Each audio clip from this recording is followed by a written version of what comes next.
जय गुरु जी, संगत जी। जय गुरु जी। संगत जी, ये मेरा तीसरा सत्संग है। और वैसे तो छोटे छोटे सत्संग बहुत होते रहते हैं हमारे साथ, शुक्राना बहुत होते रहते हैं हमारे साथ गुरु पा के।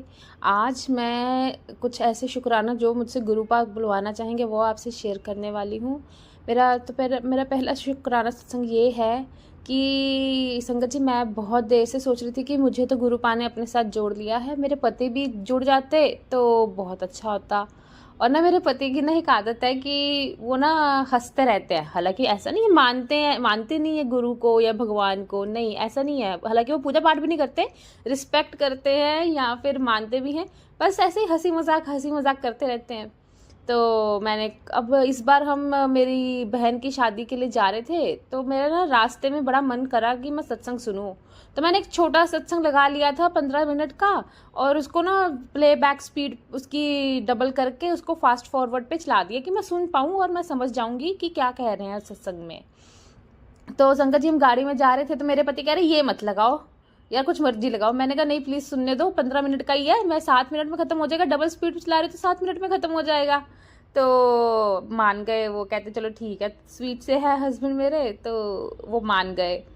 तो फिर अभी मैं सुन रही थी, तो फिर ना मैंने 7 मिनट सुन के फिर मैंने इनको गाने लगा दिया। फिर बीच में अपने आप ही कहते कहते ये कौन है शुक्राना गुरु जी, ये क्या करते हैं, ये अमीरों की गुरु जी हैं। वही बातें जो ज़्यादातर लोग कहते हैं हमारे गुरुपा के बारे में। तो लेकिन किस लोगों को पता नहीं होता कि गुरुपा एक्चुअल में है कैसे, कितने प्यारे हैं हमारे गुरुपा।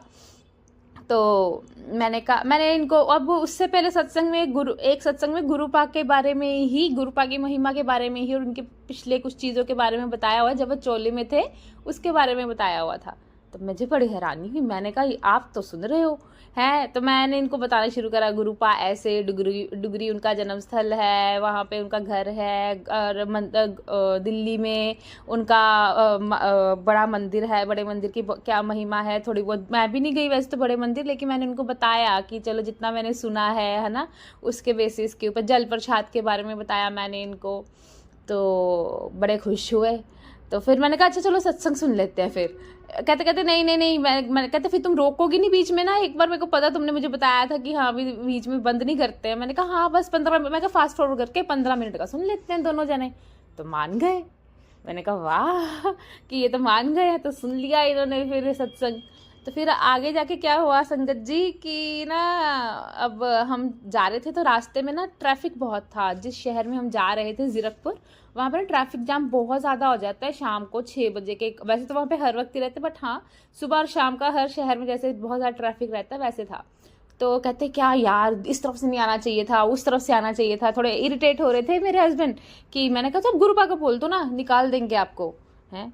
तो कहते बोल देते हैं। तो हम दोनों ने बाई चांस इकट्ठा ही बोला कि गुरुपा ट्रैफिक जाम से निकाल दो। आप मानेंगे एक गाड़ी ना तेज से साइड से आई हमारे वैगनर, और ना वो हमें आगे लेके जा रही, तो वो स्पीड से लेके जा रही। तो मैंने कहा चलो चलो, हमने उनके पीछे लगा ली गाड़ी। तो अब जब वो गाड़ी निकली तो हस्बैंड ना इरिटेट हो गए। इनको थोड़ा सा ना बैड वर्ड्स बोलने की आदत है, खासकर ड्राइव वैसे भी बैड वर्ड्स बोलते हैं, क्योंकि ये ना थोड़ा सा पहली कंपनी में जहाँ काम करते हैं वहाँ पे लेबर क्लास से डील करना होता था या ट्रांसपोर्ट वगैरह वालों से डील करना होता था इनको। तो ये बैड वर्ड्स बहुत यूज़ करते हैं, तो इन्होंने बैड वर्ड बोल दिया एक। तो मैंने कहा, अब मेरे को गुस्सा तो बहुत चढ़ा था उस वक्त, हालांकि मैंने भी नहीं देखा था उस वक्त। जो मैं आगे आपको एक बात बताऊंगी वो चीज़ मैंने भी नहीं देखी थी उस वक्त। तो हम वो गाड़ी निकली, हम भी उस गाड़ी के साथ निकले। मैं कहा देखा निकाल दिया ना गुरुजी ने आपको। कहते हाँ, मैं कहा निकाल। कहते हाँ ये तो बात तुम सही कह रही हो, इन्होंने खुद रियलाइज करा। बोले जैसे इनके साथ गुरुजी ने, जैसे हमारे साथ मिरेकल होता है वैसे गुरुपा ने इनके साथ मिरेकल करा। तो फिर मुझे कहते, फिर हम आगे जाके ना, फिर हम खाना खाना शुरू करा बाहर। तो बाहर खाना खाए तो मेरे को एकदम से याद है, मैंने कहा आपने जो बैड वर्ड बोला था वो आपने गुरुपा वाली गाड़ी पे बोला था, क्योंकि उसके ऊपर तो गुरुजी लिखा हो जाए, गुरुजी लिखा हुआ था। कहते हैं हाँ। मैं कहा माफ़ी मांग लो। और आप मानोगे वैसे तो ये मतलब नहीं बोलते ऐसी चीज़ें जल्दी कहीं कि हाँ भी मैं तो मान गया गुरुजी को, या मैं कुछ ऐसा। तो कहते हाँ मैंने कहा मान गए हो ना गुरुजी। कहते हाँ बोल दे तो मान गया, तो मान गया, अब नहीं, अब मेरा कोई मैं पीछे नहीं हटने वाला, मैं मानने वाला ही हूँ। तो कहते हैं कि माफ़ी मांग ली इन्होंने मेरे सामने, मैंने भी माफ़ी मांग ली। मैं गुरुपा माफ़ करिएगा प्लीज़, हम आपसे माफ़ी मांगते हैं, इन्होंने ऐसे कुछ बोल दिया, इनको आदत है, आपको पता ही है, तो प्लीज़ आप माफ़ कर दीजिएगा। गुरुपा प्लीज़, आई एम सॉरी, इनकी तरफ से भी सॉरी कि इन्होंने बैड वर्ड यूज़ करा है। और आपका बहुत बहुत शुक्राना गुरुपा कि आपने एक तो इनको यकीन भी दिलवाया, मेरे साथ तो 2 हो गए ना, आपने इनको यकीन भी दिलवाया और मुझे सुनवाया भी कि हाँ इनको यकीन हो गया है, और दूसरा हमें ट्रैफिक में से भी निकलवाने का बहुत बहुत शुक्राना, लख लख शुक्राना मेरे गुरुपा। बस संगत जी, ये मेरा छोटा सा सत्संग था, और अब मैं गुरुपा के मंत्र जाप से अपनी सत्संग को विराम दूंगी। ओम नमः शिवाय, शिवजी सदा सहाय। ओम नमः शिवाय, गुरुजी सदा सहाय। संगत जी, गुरुजी मुझसे इस सत्संग में अगर कोई गलती होगी हो, मैंने कुछ ऐसा बोल दिया हो जो मुझे नहीं कहना चाहिए था, तो मुझे उसके लिए, मैं आपसे उसके लिए माफ़ी मांगती हूँ। प्लीज़ मुझे माफ़ कर दीजिएगा, और तहे दिल से माफ़ी मांगती हूँ गुरुपा। संगत जी, आपका बहुत बहुत शुक्राना गुरुपा। Thank you thank you thank you गुरुपा, थैंक यू। जय गुरुजी, शुक्राना गुरुजी। सभी साथ संगत जी को मेरी तरफ से जय गुरुजी। संगत जी, ये मेरा 5वां सत्संग है। ये सत्संग मैं गुरुजी की आज्ञा पाकर ही कर रही हूँ। क्योंकि सत्संग करने से पहले मैंने गुरुपा से कहा था कि गुरुपा, अगर आप चाहते हो, अगर आपकी इच्छा है, आपकी इजाज़त है, तो मैं ये सत्संग मेरा खुद पे खुद ही स्टार्ट करवा दीजिए। तो उन्होंने करवा दिया। तो गुरुजी का मंत्र जाप से मैं अपना सत्संग शुरू करूँगी। ओम नमः शिवाय, शिवजी सदा सहाय। ओम नमः शिवाय, गुरुजी सदा सहाय। तो संगत जी, मेरा सत्संग ऐसे है कि मैं अभी अपनी एक कज़न सिस्टर की वेडिंग पे गई थी, शादी पे गई थी। तो वहाँ पे संगत जी, जैसे हम शादियों पे कपड़े पहनते हैं, हमने अपने गहने वगैरह पहनने होते हैं, तो मैंने ना गले में रुद्राक्ष धारण कर रखा है, जो कि मुझे ईशा फाउंडेशन से, जो हमारे सदगुरु जी हैं, उनकी तरफ से मिला हुआ है। क्या कहते हैं, शिवरात्रि के दिन पे मिला था मुझे ये। तो मैंने जब ये सत्संग, मेरे को ये रुद्राक्ष अपना बहुत ही प्यारा है, मैं क्या कहूँ, मतलब मुझे ऐसा लगता है कि ये मेरे गुरु की मेरे पास एक निशानी है, तो मैं इसको बहुत संभाल संभाल के रखती हूँ। तो मैंने सोचा था कि मैं इसको ना शादी वाले दिन कब उतारूंगी नहीं, किसी भी फंक्शन पे मैं इसको पहन के रखूंगी, कोई बात नहीं, कोई फर्क नहीं पड़ता कि मतलब मैं क्यों उतारूंगी अपने इस रुद्राक्ष को, मैं इसको पहन के रखूंगी, ये भी अच्छा लगेगा गले में पहना हुआ। तो बट फिर दिमाग में ये भी आ रहा था कि लोग सोचेंगे कि मतलब कैसे, मतलब धागे में पहन रखा है, या सिल्वर की चेन में पहन लेती है, किसी और तरीके से पहन लेती है, अच्छे तरीके से पहन लेती, ये अच्छा नहीं लग रहा, मेरे दिमाग में ये भी आ रहा था।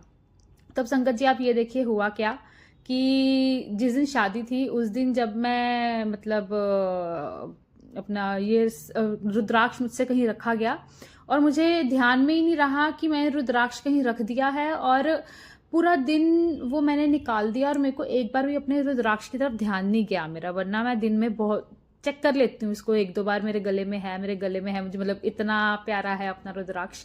तो मैंने अब ध्यान नहीं दिया। तो अगले दिन सुबह जब शादी हो गई, अगले दिन सुबह जब उठे, तो मैंने एकदम से, मैंने सुबह उठते सबसे पहले देखा, मेरा रुद्राक्ष कहाँ गया, मतलब मैं सोच रही कहाँ गया, मैं सोचती थी, मेरे तो जैसे मतलब क्या कहूँ, मुझे तो ऐसा लगा कि ये क्या हो गया। फिर मैं गुरुजी से बात करी, मैंने कहा गुरुजी ये मेरे साथ क्या हुआ, और मैंने शादी पे जाने से पहले गुरु से बोली, गुरुजी कुछ भी हो जाए मैं अपना रुद्राक्ष नहीं उतारूंगी, कुछ भी हो जाए मैं अपना रुद्राक्ष नहीं उतारूंगी, ऐसे ऐसे बोले जा रही मैं गुरुजी को। तो लेकिन शायद गुरुजी की इच्छा नहीं थी कि मैं उस दिन पहनूं इसको, है ना, कि चलो गुरुजी शायद, मुझे नहीं पता इसके पीछे क्या विचार रहा क्या नहीं। तो मैं अब ढूंढ रही, मेरे तो जैसे मतलब मैंने बहुत ढूंढा मेरे को ध्यान में नहीं आया। फिर मेरी मम्मा ने कहा जाके ना दूसरे घर, शादी वाले घर में, हम जहाँ पे ठहरे थे उसकी जगह शादी वाले घर में जाके देख, वहां पे ना कहीं पड़ा। और संगत जी, मैं क्या बताऊं, वहां पे मेरा रुद्राक्ष वहीं पे था जहाँ पे मैंने रखा हुआ था। तो मतलब मैं शुक्राना करती हूँ मेरे गुरुपा का कि गुरुपा थैंक यू सो मच, आपको पता था कि मेरे को कितना प्यारा है अपना रुद्राक्ष, जैसे रखा, जिस हालत में था बिल्कुल वैसे ही था मेरा रुद्राक्ष। मेरा रुद्राक्ष वापस मुझे देने के लिए, मुझे वापस मिलवाने के लिए थैंक यू, शुक्राना, बहुत बहुत शुक्राना मेरे गुरुपा। और संगत जी, एक और सत्संग है मेरा इसी से रिलेटेड, कि जब हम शादी पे जा रहे थे ना, तो अब शादी पे जाते तो गोल्ड वगैरह तो हम अपने साथ लेके जाते ही हैं, ज्वेलरी वगैरह, है ना।